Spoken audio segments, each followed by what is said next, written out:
In the panel discussion coming up next, we will discuss how businesses can embrace the endemic phase to accelerate business growth, positively impact society, and build a human-centered nation, all powered by disruptive technologies. Hear and learn from knowledgeable and influential panelists on how we might drive innovative change in Malaysia and in the broader Southeast Asian region. Our first distinguished guest of the Power Panel is Yang Berbahagia Datuk Dr. Suhana Muhammad Saleh, who is the Director of the K Economy Division for the Economic Planning Unit under the Malaysian Prime Minister's Department. Among others, in her current role, Datuk Dr. Suhana oversees the development and growth of the ICT sector, digital economy, and government delivery systems. Datuk Dr. Suhana was also responsible for the preparation of 2 chapters in the 12th Malaysia Plan and the Malaysia Digital Economy Blueprint. Our second guest at this panel discussion is Yeoh Chow, or also known as CC. CC is the co-founder of Fave Group, a next-gen fintech loyalty platform in Southeast Asia. And it was acquired by Pine Labs in a deal valued at $45 million. Our third guest is Dr. Alexander Böhmer, the head of the South and Southeast Asia in the Global Relations Secretariat of the Organization for Economic Cooperation and Development, or in short, OECD. Before joining OECD in 2003, Dr. Böhmer was the Director of Sector with the Federation of German Industries in Berlin and was previously working in the Federal Ministry of Economy as well as the EU Commission's Directorate General for Trade. And our fourth guest is Casey Hong, who is the Managing Director of SAP Malaysia. Amongst others, Casey is also responsible in leading the acceleration of SAP Malaysia's recognition as the experience company powered by the intelligent enterprise. Casey has more than 25 years of experience across notable technology companies. He also has 15 solid years of senior management leadership in country and in regional capacities. Last but not least, our guest who is moderating the panel discussion is Adam Etherington, who is a principal analyst and part of Omdia's digital enterprise services practice. Adam spent more than 2 decades at some of the world's largest telecoms and IT service vendors. He is also responsible and so passionate about bringing clear insights to help enterprises and service providers understand and leverage business outcomes enabled by information technology. We cannot ask for a more powerful lineup of speakers to kick off our first industry panel discussion of the StarBiz Summit than this. And if you have any questions for the panel, please do not be shy. Please post it in the chat box or in the comment section. All right, Adam, I'm sure the audience is very eager to hear and learn from the panel, so take it away when you are ready. Fantastic. Thank you very much.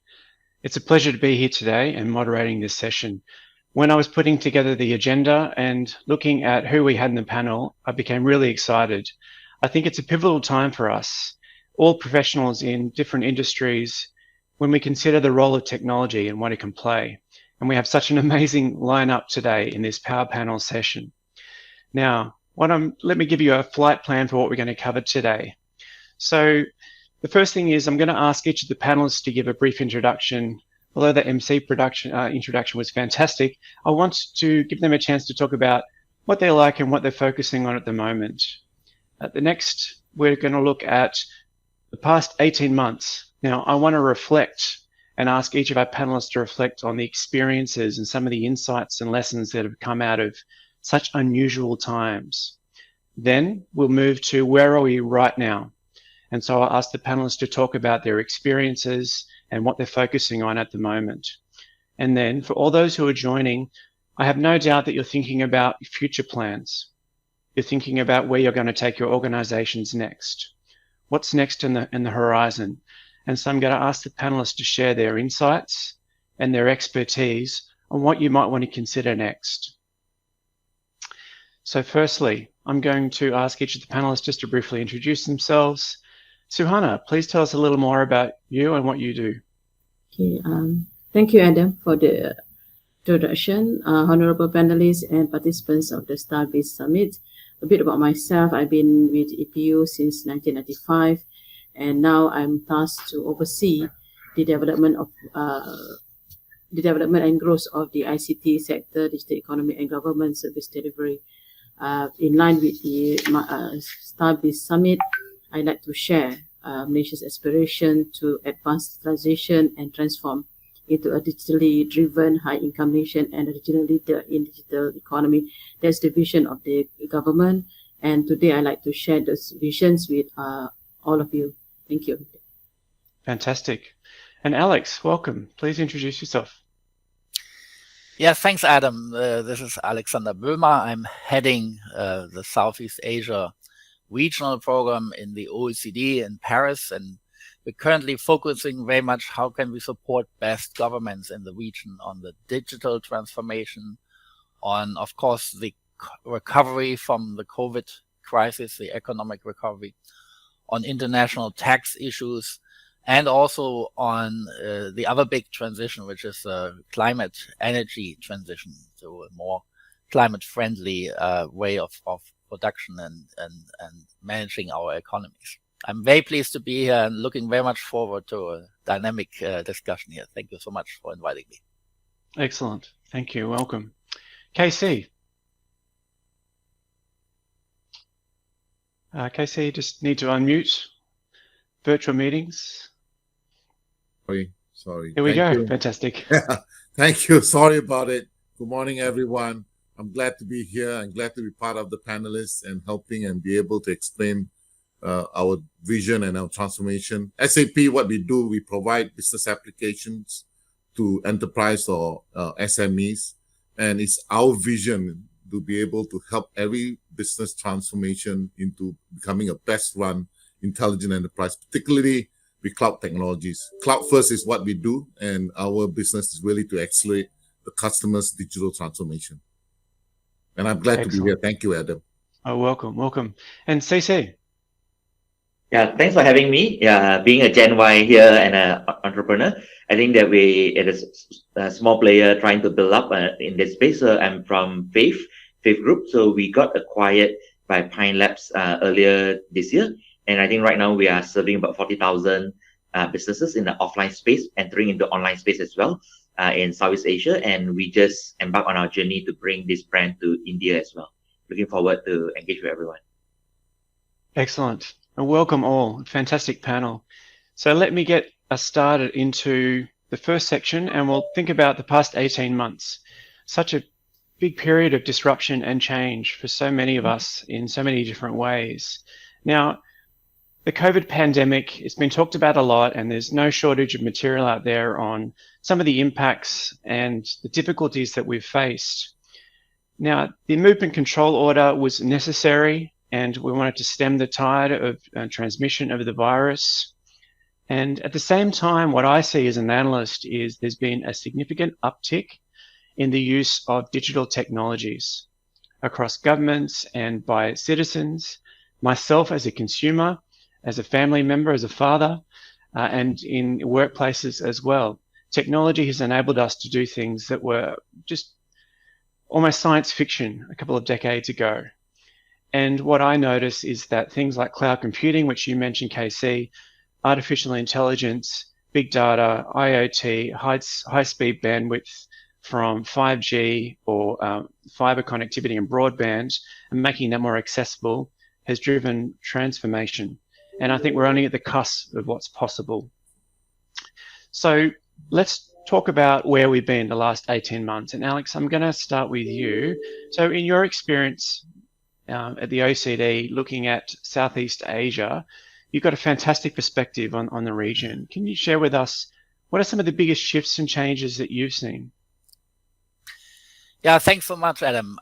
Well, you know, the major big shift, of course, was the disruption to the fantastic growth narrative of the region. You know, a region which has previously been growing at 6-7% annually on average, which has close to 650 million people. It's the world's third largest labor force and the main driver of global growth. And 2020 saw a contraction of up to -4%, and the downward revised assumption for 21 after the recent Delta wave, unfortunately, is something like plus 3.1%. So it looked better at the beginning of the year with predictions of 5% GDP growth for this year. And hopefully then a stronger uptake of 5% on average GDP growth in 22. Southeast Asian governments in particular and congratulations for this have brilliantly managed to contain the first wave of COVID in 2020, and by early summer last year there were already relaxing of restrictive measures and the prevention of the second wave of the pandemic. And just back this spring, most ASEAN countries were optimistic to get economics actually back on track. But then unfortunately, starting in June, the Delta variant spread and lockdowns hit the economy even harder.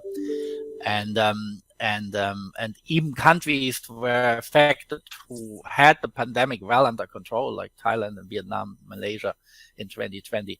And now, of course, the region is facing more serious economic challenges as infections and containment measures are affecting businesses also in a more profound way. And that led to this downward revision of GDP growth. So that's a challenge for companies, of course, now also. We also see that the crisis showed, larger issues. The large informal sector didn't show as very resilient to these kind of shocks. A lot of informal workers lost their livelihoods. So upskilling and education are key issues going forward, and I think we come to.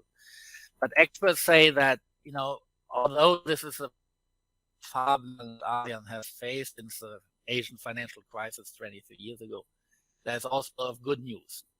And countries are much better off now than they were back then.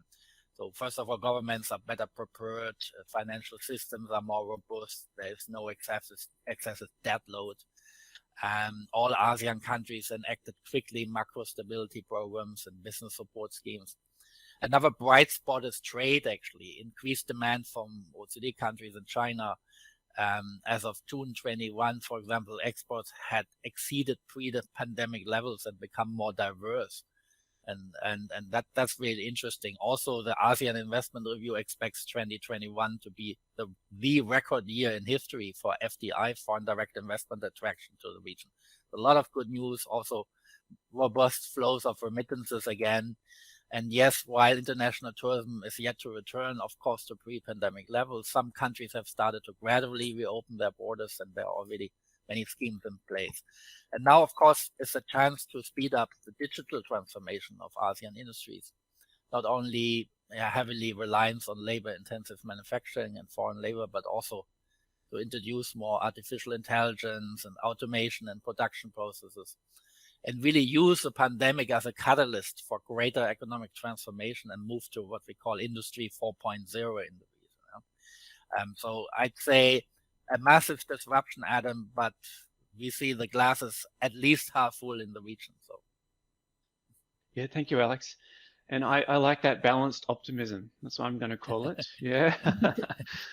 Or considered optimism. And I think it's interesting that some of the changes you've talked about there, and that there are some change, the macroeconomic policies and the role of technology means that we are in a better position now than if something like this had happened 10, 15 years ago, or certainly back when the last crisis hit, which was not health directed, but it was financially directed based on some weaknesses in systems, financial systems. So I'm going to turn next to Suhana. So given your role as the director of the K Economy Division, can I invite your perspective on the past 18 months and the role of the digital economy during the pandemic? Okay, thank you, Adam. I do agree with what Alex says. Those are the macroeconomics, and those are also the issues and the challenges that we already take into account and in preparation of the 12 measure plan. As we know that the past 18 years has been challenging and difficult. I think for some the impact is more severely, but for others it's less. But everybody felt the impact. From the government perspective, in a way, the COVID-19 pandemic has accelerated the wave of change for the people, businesses, and government. In a strong way to adapt and adopt the digitalization. We started with the ICT development all that in 1996. But in the past 2 years, you can see the big growth in digitalization. there's a need to fully embrace technology across economic sectors as a response to the disruption caused by the pandemic. In terms of to this, in the private sector, we can see that many businesses has changed. There's a need for businesses to change their business models and adopt digitalization in order to stay competitive, as well as to ensure they are resilient as demand and supply are disrupted. New ways of working are inevitable for businesses to survive the global crisis. And society, like Adam said just now, we have to transition ourselves from the conventional lifestyle to the online, activities. We purchase online in terms of office work, working from home, and also education for the children. And the COVID-19 also amplifies the importance of the digital economy. You can see the growth of the digital economy to ensure continuity in economic activities. And study shows that firms that have adopted digitalization is less impacted. There's a OECD study we did earlier this year. I think Alex, you know about that. And we can see that a lot of even big firms did not adopt digitalization. So, but because of the COVID-19, they have to start. But the smaller the micros companies are, that they are less inclined to digitalization. But I think moving forward, everybody have to adopt digitalization. And this shift towards digitalization is not only about rolling out solutions to mitigate the negative impacts, but also as an enabler for Malaysia to bounce back post-COVID. The important thing is next year is kind of, I hope, post-COVID era. So we need to have, kind of very, quite a lot of things need to happen to bounce back the economy. As the world is increasingly digital, as you all know, and countries are leveraging on digital economy to increase growth, which we estimated that about 12.3 trillion contribution of DE to the GDP. It is a big market out there, and that countries around the world has already tapping into the opportunities. So this is timely for Malaysia, and that is why the government is also focusing on this. And the digital economy also played a vital role in lessening the impact of the pandemics and to the economy. And in terms of when there's a change in consumer behavior, we feel that there is a lot of changes that are going to happen in the future across all sectors, all the 5 sectors. And as I said just now, we hope that the adoption of the technology will help to expedite the short-term economic recovery and boosting long-term economic resilience. However, like the adoption that we notice is still low. Although we have some programs for the micro SMEs, but we noticed that it's not easy for them to go on board. There are quite a lot of things that we need to do to help them. And I think recently we have a program to empower the MSMEs. And there's also companies that reach out to go beyond in terms of trade, in terms of exports. And we thought that the large companies, they have kind of, already in advance, but there are other things that they also request the government support. While I think while most SMEs is kind of already embarked on technology, but a study showed that the usage of other ICT technologies among the MSMEs is still low. So basically, they are still using lower end, technology, not the higher up. And we also noticed that digital skills shortage. There's a lot of it, and then we need to upskill and reskill the labor force. And also, not only that, I think as we move to enhance, to focus more on solution, to giving out solution services, there's a need for us to create more experts, professionals in this field. To sum up, I think in realizing the importance of the digital economy, the government has launched the Malaysia government Malaysia Digital Economy Blueprint, as well as the 4th Industrial Revolution Policy early this year. And these 2 documents will provide the policy direction, strategy, initiatives towards achieving the vision for Malaysia to become the regional leader in the digital economy and achieve inclusive, responsible, and sustainable socio-economic development. We noticed that when we started last year, we don't know where we are, the readiness for Malaysia and all that. But now, I think after 1.5 years, we can see there's a big buzz, and everybody kind of already have some idea or already adopt some of the strategies. So I think basically that wraps up my perspective, the government perspective of the past 18 months. Back to you, Adam. Thank you. Thank you, Suhana. And there was a lot in there, and we can unpack some of that in different sections of the panel today. One of the things I want to pick up on, you talked about SMEs, small and medium-sized organizations, and adopting technology. And one of the things that I've noticed as an analyst is the proliferation and the growth of cloud computing means that there's now greater accessibility for smaller businesses, that they can get access to capabilities, technology capabilities through cloud that were not previously accessible. And sometimes the challenges are, how do they use the technology? How do they adopt it? And that's where the skills come in. Now, at this point, I'd like to invite KC. So I know that SAP do a lot of work with organizations, including SMEs, and helping them in these types of situations and circumstances. So what are your observations on the past 18 months? And I'm going to ask you a question from 2 points of view, KC. The first is, because you're an MD, you're a director of a large organization, what have you noticed from that perspective? And then secondly, with your SAP hat on, what have you noticed in the work that you've done with clients and how you've supported them in the past 18 months? Yeah, thank you, Adam. I echoed what Dr. Suhana and also Alex said. And I know a lot of people are struggling or suffering because of the COVID-19 pandemic situation. But there are also new opportunities. It's not all opportunities, but more of the new ones. So this pandemic, in a way, from an SAP standpoint, accelerated the digital transformation trends, especially for SMEs. In a way, the SMEs has also needs to redesign their business plans and processes. It demands new technologies and at the same time be able to unlock new ways of running your business. And at the same time, it's important that we need to stay ahead of your industry. For true business transformation in the never normal, companies must be able to focus on 3 themes. The first is about people. And I think for SME, it's clear that the pre-pandemic employee experiences will never come back again.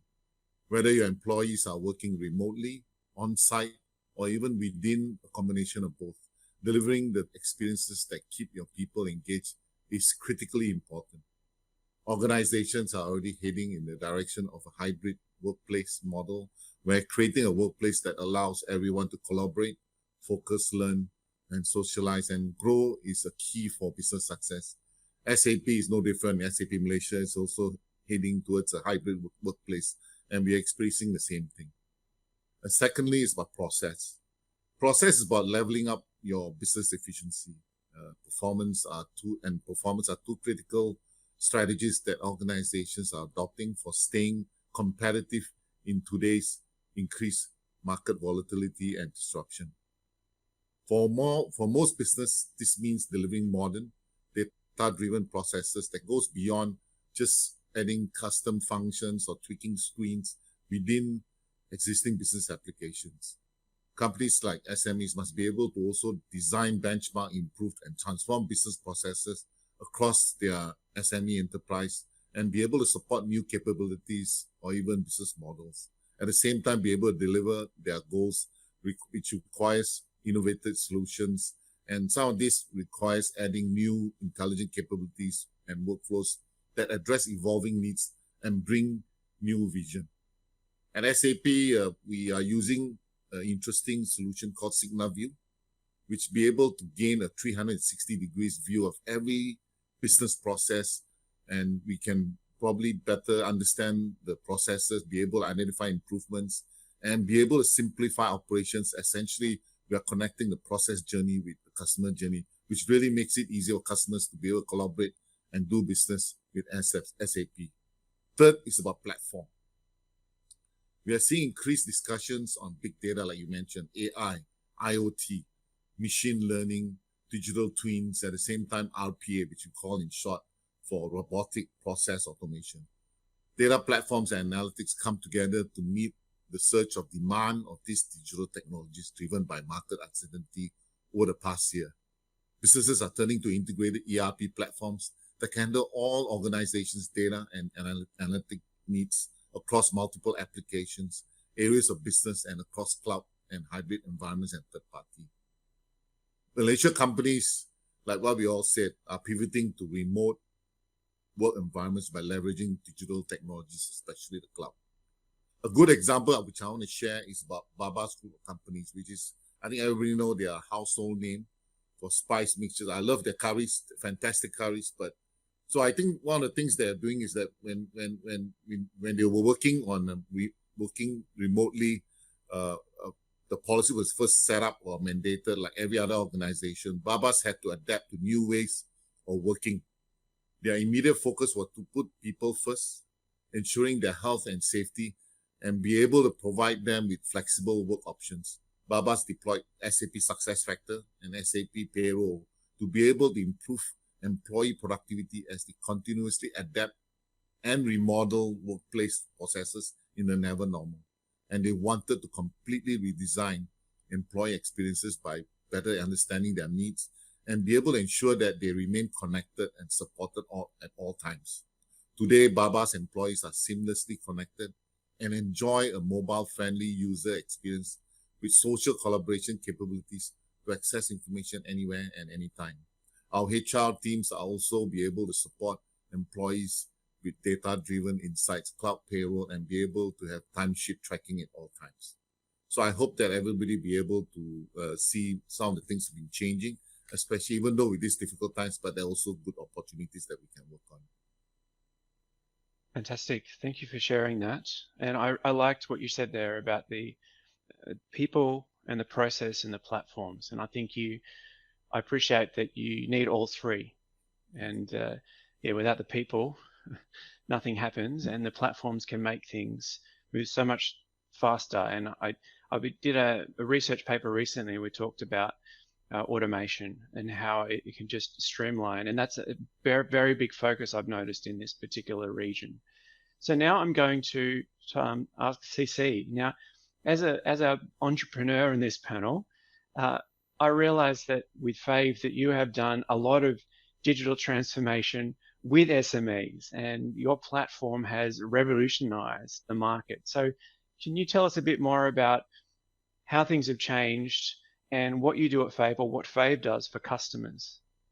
Yeah, thanks a lot, Adam. Yeah, I think echoing a lot of things I think the rest of the esteemed panelists have shared, right? So I think for Fave, we serve about 40,000 SMEs, of which 20,000 of those are in Malaysia, predominantly offline, right? And I think that segment that we serve, whether F&B, whether beauty wellness, offline retails and everything, tourist destinations, hotels industry, were all significantly impacted by COVID.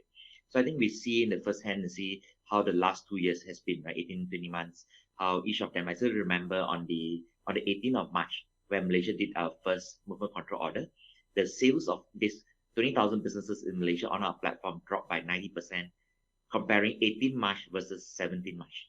One day, 90% drop. No business school, no business plan were ever taught that, right, in the history. And I think that was interesting, and see how different of them react, right? So some of them went in panic mode. Some decided, so maybe I should shut down temporarily. Some went on, tried many different things and different evolving as well. And then some of them more tech savvy. Some of them are maybe more prepared, already connected. Some of them were rushing on it. And I think it's very interesting to see how everyone, and I think that also brought everyone close together.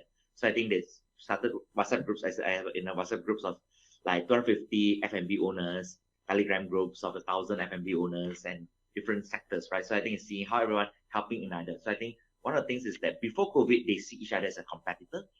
Post-COVID, they now together, going through the ups and downs together. So I think that's one shift. And I think what Fave does is that I think we help the offline businesses to, how do they solve their problems? That think of what big companies can do, whatever McDonald's, Starbucks can do. How do we enable any cafe on the roadside, any small chains, any offline retailer, 5 outlets, 3 outlets, 10 outlets, to be able to do the same thing at the large outlets? So example, take the payments acceptance. So that maybe big chains are able to get credit card at maybe about 1% rate, versus a small one used to be able to charge at 2%. So I think what we enable is everyone to be able to collect payments at 1%, whether credit card, debit cards, whether various e-wallets and everything through our platform. So it's consolidated across one integration, you get everything, right? So I think that's sort of one way. And then cashbacks. If you think on it, back then in the traditional way, people give physical coupon after you go to the shop. They say, okay, give you this paper voucher, come back next time. The more savvy one give you a loyalty cards. but each of us has only be able to really keep a few. And then maybe the more sophisticated one, maybe Starbucks will have the Starbucks app. But most businesses will not be able to get people to do that. And a lot of time using those things is only the most loyal customers. So I think what we did is enable every businesses that who want to enable your customers to give your customers cashback for their next visit to your own stores, able to do it seamlessly, whether offline, and then now we extend it into online as well. So it's omni-channels, right? So I think a lot of it is taking it simple, whether gift cards the same thing, stock value cards. And then, so a lot of it, the way we do is just very straightforward thing of what the big players can do, how to make it easier, cheaper, better, faster for the smaller players to do. And I think what this COVID has also taught everyone is that adaptability. I think with SOP changes, moving open, close in the last 18, 20 months, I think all the companies, workforce as well, have all adapted, right? I think now any changes, whether by government or maybe by external force or even internal, I think people now know how to adapt within this. And I think these skills are going to bring all the companies a lot more resilient going through. And I think we see a lot of companies that who previously don't believe in technology or whatnot, pre-COVID days, they have run this business for 20 years, 40 years. Now people are all embarking on it. And I think it's an exciting time going ahead. Of course, there's still a lot of headwinds on the economy front, the disparity between those that rich and get poor. But I think that, looking forward to see how technology, digitalizations can transcend that and bring it closer for everyone. Thank you, CC. It's interesting what you just said there, that it sounds like some businesses are reluctantly adopting these digital tools. And then when they do, they realize the enormous benefits that it can bring. And I think what your platform has done, what Fave has done, is make it more accessible. And as you build up more and more case studies or examples of businesses that have reinvented themselves or changed their business model by using these platforms, others will see and others will come. I think it's a fantastic success story. So thank you all. We've talked about the past 18 months, and thank you for not being all doom and gloom, but there's some fantastic insights there. Now I want to pivot to where we are right now. And I want to touch on this just briefly, because I then want to leave time for each of you to talk about what comes next and what we might think about in terms of planning the next 3 to 5 years. So firstly, I'm going to, Suhana, I'm going to ask you, given where we are right now, how can we maintain perhaps business continuity in uncertain times, or even better, what are your thoughts on how we might foster business growth within the emerging digital economy? Okay, I'd like to start by sharing our definition of digital economy. And before this, and I think internationally, there's quite a lot of a definition of that, but I think one of our success is that we finally come up with a definition. So the digital economy is defined as economic and social activities that involve the production and use of digital technologies by individuals, business, and government. And then we also have the 4R that entails the intensification of digital advancement across digital, physical, and biological domains. And as you know, as the transition intensifies, which will enable more sophisticated technology application, innovations, and the emergence of new business models across all sectors, the 4R will accelerate the growth of the digital economy. So digital economy, in a way, this is part kind of what we already discussed in the blueprint. It will afford nations with the opportunity to additional income, provided new skills, training, and opportunities to grow in a digital environment. It also opens up opportunities for all citizens from all walks of life to, in a way, learn new digital skills, help businesses improve the customer buying experience. I think Mr. Chow had explained on that. Business buying experience, improve business efficiency, explore new markets, and potentially reduce operating costs. In terms of we have new revenue stream, physical products and services are now digital, more opportunities to integrate between economic sectors. We look at the value chains. Cloud computing allows businesses to procure services without having to own and maintain assets. Larger market engagement for commercial activities. Online business to expand market research and market reach domestically and globally, and more local products to be marketed through e-commerce. I'd like to share what the government have embarked on. And then in terms of initiatives to increase e-commerce participation among MSMEs, the government, we have the Go e-commerce, the e-trade, the 100 Go Digital and Warungku, as well as the Perkasa Penelitian Usahawan Kecil. This is a program to empower the small businesses. They call it Pupuk. And on the new business model, the government is in the midst of preparing a tailored digital roadmap for businesses to foster digital usage. Anyway, we customize digital solution for MSMEs at different level of digitalization. So we noticed that the spread and the width, every business is not the same. Some might be, but basically they need the same solution. But we need to identify where they are. Some we feel that they are okay, but then some we really need to help, especially for the micros. I think recently we have the digital economy centers, which at that center we give them training as well as even to market their products and how to take photos of their product. So if you can consider that very basic, but I think there is something that we need to do to help them get started. And once they get started, then they will exposed to other opportunities online, and they can move forward with other services provided by other companies. And in terms of the talent, the upskilling and reskilling, the government have kind of under for the micros we have the call it Perkhidmatan Idaga Setempat. There is a kind of digital training for the B40s and also those interested in e-commerce. My future job portal is a one-stop center for job seeker in need to and then to get employed. I think there are also training for professionals. We have the My Digital Workforce Work in Tech, incentives for employers to hire Malaysians for digital tech and services job via salary and training subsidies. I think quite a lot are being promoted out there as through the Malaysia Productivity Nexus, and also there's other incentives and grants from the government. To increase productivity, there's we have data analytics, adoption of technology to automate the use of technology. We have the SME Business Digitalization Grant, the Smart Automation Grant, and SME Digital Accelerator. Under MDEC, we have those that innovate. We give them special grants for certain industry for creative content. We give them grants to start. And I think there's one also, the important component is on the cybersecurity, in which we need to look at how to protect, because the trust of the people is important. When you go online, the e-commerce is important. The trust is there. Malaysia, we have a lot of fraud scam cases. I don't know whether it's in Malaysia or I think it's always the same with other countries, but sometimes there's quite a lot of that in Malaysia.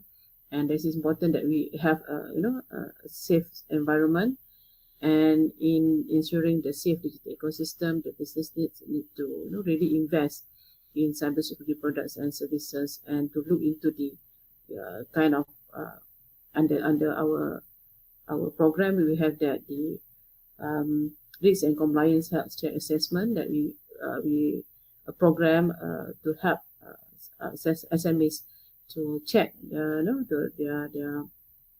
their businesses, and then in a way to help them to have a better cybersecurity.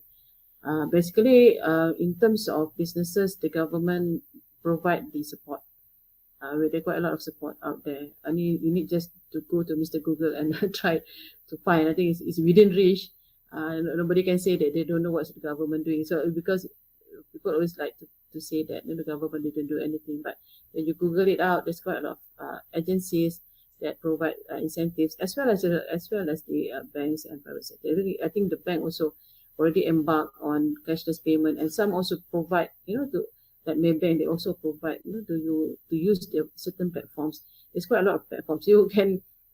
I think you can Google out. There's lots of, and then under the government, I think under Shopee, under a certain ministry also have their own platform, like the Decimal, and all this will give them, ample opportunities to promote, to join the e-commerce and to market. And if they want to go further, because there are levels, when you start and the intermediate, and when you want to go abroad, there are certain agencies that will help you towards that. Towards the B40s, there are like rural entrepreneurs, ministries that will cater for you. So along the chain, there are always assistance. up until you going abroad to exports, to increase exports. Also, we have the market and MIDA. It's about the time that the MF, the businesses take this opportunity. And I think the government is also open that if you need other type of assistance, that you can reach out. We can discuss and maybe more tailor-made to the needs, because maybe there are people who say that we do not meet the demands, we do not fit in what the industry needed. But I think if you need something, you have to reach out, then we will tailor. Usually the government, like I said, we will provide the support for the growth of the industry, because post-COVID, I think we need to really work together to enhance and to promote the business for the economic growth. Yeah. Thank you, Adam. Yeah, thank you, Suhana. And something that you touched on there that I'm going to ask you about, KC, is that it sounds like there's a lot of incentives and structures there that are in place. A lot of this may come back to sentiment, business sentiment at the moment. So I wanted to ask you, given the work that SAP does, what is your sense? What is the business sentiment in Malaysia and maybe in the broader region at the moment? The degree of confidence. What are businesses thinking? Yeah, thank you, Adam. Malaysia, like I mentioned, is like what Dr. Suhana was saying. Malaysia is on the road to recovery, and with the successful rollout of vaccination, things are slowly coming back to the never normal. And businesses, including SMEs that have spoken, and too often ask what it takes to stay ahead of the increasingly competitive business environment. At SAP, our sentiment, in fact, I mentioned early in the session, our vision is really to help every business transform into becoming a best-run intelligent enterprise, particularly with the cloud technologies. Cloud first is about businesses be able to accelerate their digital transformation, and they need to rise to enable a cloud-first strategy. And that's the key to really survive and thrive in the never normal. So let's start with the first one, which is about R, which is part of the rise, run during uncertainty. Running a business in today's economy uncertainty requires a new ERP in the cloud that provides instant insight across your end-to-end business operation, so you can always analyze, collaborate, prepare, and plan for what's next and act immediately from anywhere. Next is about innovation ahead of your competitors. As recovery shows, winners to re-innovate their business processes and models faster in the cloud is really about deriving differentiated business outcomes in the context of their industry. This is really where you can stay ahead with your competitors. Third is about scale with speed, right? Businesses now can easily move into the modern cloud and safeguard their current ERP investment, enabling continuous innovation and operational scalability with a low total cost of ownership. This enables a shift from CAPEX to OPEX, which makes it easier to drive their business remotely. Fourth is about enjoying your cost savings. Like we mentioned, cost pressures have intensified with the pandemic, making it critical to increase cost savings. A modern cloud ERP delivers intelligent automation across your entire business and driving every step of being changed from improvements to productivity, and at the same time be able to unlock new levels of efficiency and intelligent personalized insight to all your employees. More and more SME companies, even enterprise, are turning to cloud.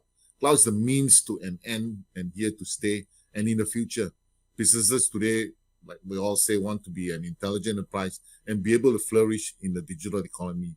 An intelligent enterprise is based on principles of connecting people to process and be able to embed analytics in real time and enabling the ease of use and business integration throughout the entire enterprise. So thank you, Adam, for being able to ask me that question. Yeah, thank you, KC. Now, I'm conscious that we're running out of time and there's so much more we can cover. So what I'm going to do now is ask us to again pivot to the future. So we've talked about the past, we've talked about where we are now. And KC, you've just given us an example and talked about the important role of ERP and how that can support transformations and the role of cloud computing. I want us to now, if you don't mind, think about the future. So those who are dialing in and listening, and they're thinking about, well, this is all great. What do I do next? And so we have leaders who are joining us, executives who are dialing in today, thinking about their 3 to 5 to 10 year plan. anything beyond 5 is a bit difficult, but let's say the next 18 months to 3 years, and what advice we might be giving to them, what considerations they should be thinking about in their planning to try and drive this transformation and capitalize on the rebound. And Alex, I'm going to turn to you first. So thinking about the longer term, what do you think are the important steps or considerations for organizations or policymakers in this region to prepare for the next phase of growth? Yeah, thanks, Adam. That's an exciting question. And let's start with the outlook on the world economy. So now OECD in its September this year interim economic outlook is actually predicting a really strong 5.7% growth in the world economy for this year. So that's really a very positive spin, and it has been increasing from the May provision. So looking forward to a recovery. The recovery is fast and stronger than we thought in 2020 with vaccination and policies which support extensively firms and the digital transition. Dr. Suhana was giving a lot of examples of what the Malaysian government is doing and can be applauded for, from supporting the upskilling and the digital transition, but also on the financial companies, for example. And then, of course, policymakers also learn not to withdraw their macro support too quickly, and that's why the recovery is on track overall, of course, with variations in different countries and regions. And that's a problem. The recovery is uneven across countries and sectors. And the risk is a bit also that advanced economies are pushing ahead. In emerging markets, you still have more challenges when the vaccination coverage is not even in Southeast Asia across ASEAN. It's some countries who are much lower in the vaccination rollout. And of course, you have a certain inflation outlook now with, higher shipping prices, commodity, energy. We think this will fade, but it may also differ, and there's some worry there as well. The policy support was key, and supportive fiscal monetary policies are still necessary, but now need to change to be more targeted in a way. Dr. Suhana gave a couple of examples where government support incentives for SMEs are very targeted and well designed, and then of course a rapid vaccine distribution is really the key going forward. I guess the broader question is how to make us all more resilient to these kind of shocks. This is true on a personal level. It's true for governments, how to better perform, handle these kind of shocks in the future. But it's also huge for businesses. And there, the digital transformation, of course, was a key is a key factor, as we heard a couple of examples here. Let me just say that we just had a meeting yesterday with ASEAN on skills and education with experts, TVET institutes and education policymakers. And it showed that, in this digital transformation, the competency requirements are increasing. The complexity is increasing. So the fear is not so much because you said, Adam, you did a study on that jobs are going away only because we always think new jobs are emerging, but the nature of the task will change, and so this is why it's very important that people upskill and rescale, and that's going forward a key task really for governments. And let me just maybe close in also highlighting that with Christmas in sight, we have seen peak transportation season is underway, but supply chains often remain a bit in disarray. And COVID has congested and shuttered the ports, and container shortages have left freight companies seeking out alternative routes and so on. And there are reports of shipping prices being at 10 times the normal price. There are multiple causes of that, of course. But one of the fixes is, of course, infrastructure spending, building new ports. It takes decades. The other quicker fix can be to work on reforms and pro-competitive reforms in the logistics sector.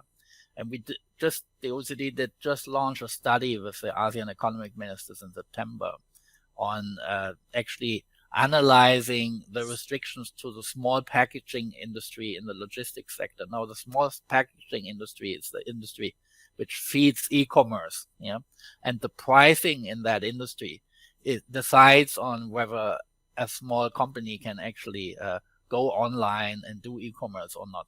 And I mean, there's a lot of things governments can do to unleash entrepreneurial potential in the logistics sector, and to maybe deregulate and get rid of many restrictions which there are still all over ASEAN and in other parts of the world.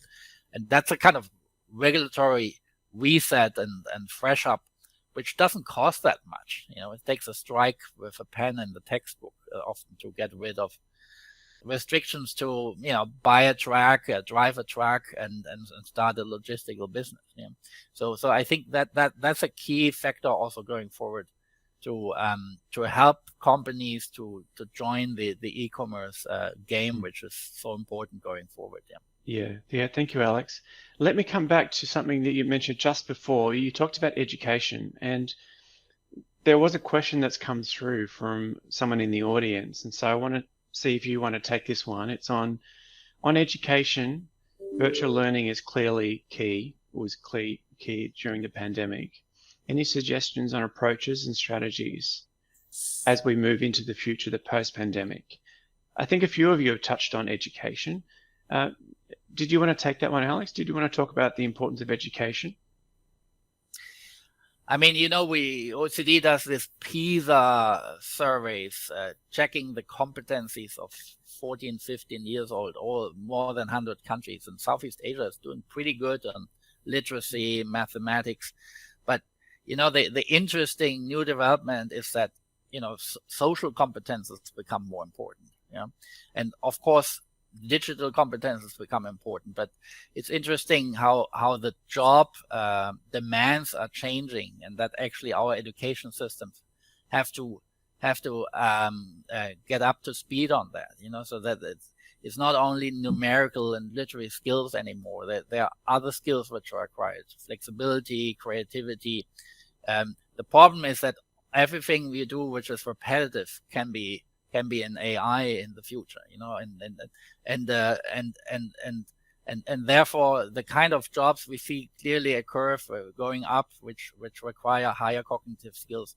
So I think virtual training is a tool, of course, to achieve that, but the key is really to develop the skills in our kids and grandchildren to to basically cope with these new job requirements in the future on the digital, but also on the more complex cognitive and being flexible and of course intercultural work environments and so on.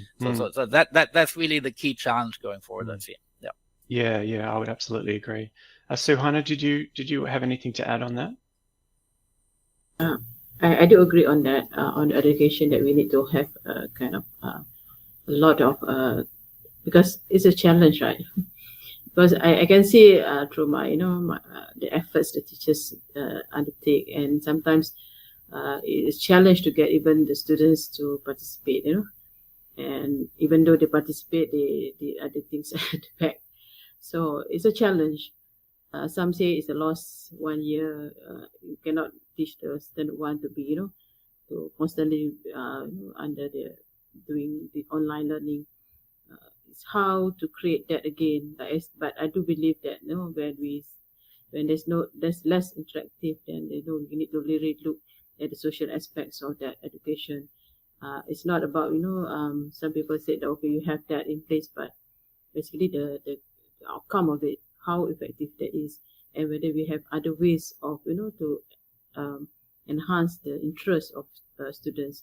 Because I think the students now, I'm not sure, maybe there are some exceptional students, but basically they don't. I mean, when you say, oh, you can go to school next day, it's not. They didn't. I know it doesn't excite them. They say, oh, they have to go to school. I cannot have it online, and even online they are not playing games and all that. It's a challenge. I think when we move forward, talent, human capital is very important, especially for Malaysia. And we have this And then, as in Malaysia also, we have kind of, in terms of inclusivity, there are still people, cannot afford, and this connectivity problems is there. So there's lots of issues. I worried that there might be gaps, the digital divide. The challenge is for how to reduce the digital divide, and to excel the students and all that. So it's a big thing, but we hope that post COVID-19, then there are other things that we can really look into. Maybe in terms of kind of focus in what we really want. It's about time to look into Tibet and all that. So which is more interested to the students compared to just learning on the kind of texts and theories things. Yeah. Okay. Yeah. Thank you. Yeah, I have 2 teenage boys, so I know exactly what you're talking about. Oh boy, interesting times. CC, I'm going to turn to you now, and you're coming from a very unique perspective, and so thinking about the future. And so, what advice would you give to organisations who are thinking about embarking on this digital journey of engaging with their customers? You talked about omni-channel. What would your advice be, and what do you think the sentiment is at the moment from organisations that you've been talking with? Yeah, so I think it's a very good question, right? I think it's thinking of the future, and I think this maybe don't think of where the puck is at, it's where the puck's going to go to. And I think the next 1-2 years, especially, I think it's still going to be volatile. I think that right now, especially if we look at Europe, the cases are going up again. So there might not be a full lockdown, but there is a chance of another partial lockdown, different kind of restrictions and whatnot, right? So I think the things are not going to be fully just full blossom, but I think that there'll be, and so I think the organization to look at it is that understand your customer. So I think don't fall in love with the tools or technologies or anything. Really understand what your customer needs, what your staff need, what the organization needs. So what problem you try to solve. Think from the root aspects, right? And then let's say your customers, do you want to get into more engagement? Do you want to do it? So a lot of times it's not the cool technology that's going to solve the problem. A lot of time is if you need to contact the customer more frequently, which is the best way to reach out? Where, and it also varies by organizations. Where do your customers at? So it's if your segment is a more younger crowd, maybe your customers at TikTok, maybe that's the segment you go to. Maybe if you have a more serious crowd, maybe it's on Twitter, right? And whether your users are on video, on a text, on podcasts, right? Or Clubhouse or whatnot, right? So I think it's every segment varies. So I think a lot of the time is thinking out, and I think upskilling your team to think native. And also a lot of time is also like, if you see that when you hire a new staff, so some organizations lost some of their staff and everything. So think of the future. What kind of organization you want to build? How do you embrace that? So I think the hybrid workplace that I think just like Casey talked about is here to stay. It's not going to change, right? I think we are going to move, for Fave, we have already moved permanently hybrid, right? And I think that as we think on the whole structure, I think that Datuk Suhana talked about the Malaysia plan and everything. As we move forward, things will evolve. And I think it's each organization thinking, what's the competitive edge? How are you going to serve your customer easier, cheaper, better, faster? Yeah, thank you. And what I like about that is that you're starting with the end in mind, that the platforms are there to serve the purpose of connecting with the customer. I think part of the challenge perhaps is understanding what can be done with these tools in ways that people haven't imagined before, and that business model change. So thank you for sharing that perspective. Now, I want to turn to KC. Can I get your view? So thinking about the future, what are you seeing that leading organizations are doing to prepare for the future and trying to capitalize on growth while, as CC mentioned, there's still some uncertainty around? Yeah, that's a very good question. In fact, CC brought out some very good points just now. Change is inevitable, and it's also same time disruptive, and it happens faster than companies can adapt. And this is why we want to partner with companies to break away from the barrier of the past, from barriers of complexity, so that they're able to transform themselves to become more efficient entities or companies, so that they are not only survive, but be able to thrive in today's borderless and globalized digital economy. Gone are the days of expensive IT infrastructure. I'm coming from a point of view for the IT business. A decade ago, we buy a lot of hardware infrastructure. Today, with the cloud, you can rent and be able to use the advantages of OPEX as opposed to CAPEX that was the norm previously. And prior to the pandemic, we have seen companies of all sizes undergo digital transformation at the heart of this transformation to the SAP S/4HANA. And just a quick backgrounder, S/4HANA is a complete enterprise, or we call it the ERP system with inbuilt intelligence technologies, including AI, machine learning, and advanced analytics. It really helps companies to be able to adopt new business models and be able to manage business change at speed and be able to orchestrate internal and external resources and use the predictive power of AI. However, this transformation that started before the pandemic was slow moving. It had to take into account multiple elements and comprising the transformation, which is like the business process, people's mindsets, integrations, and infrastructure. And then when the pandemic hit all of us, the transformation had to take a pause at the start of the pandemic, but was put into priority initiatives to keep operations running under the new normal. So with the pandemic persisting, most and if not all companies were looking to be able to minimize high upfront costs and get faster time to value.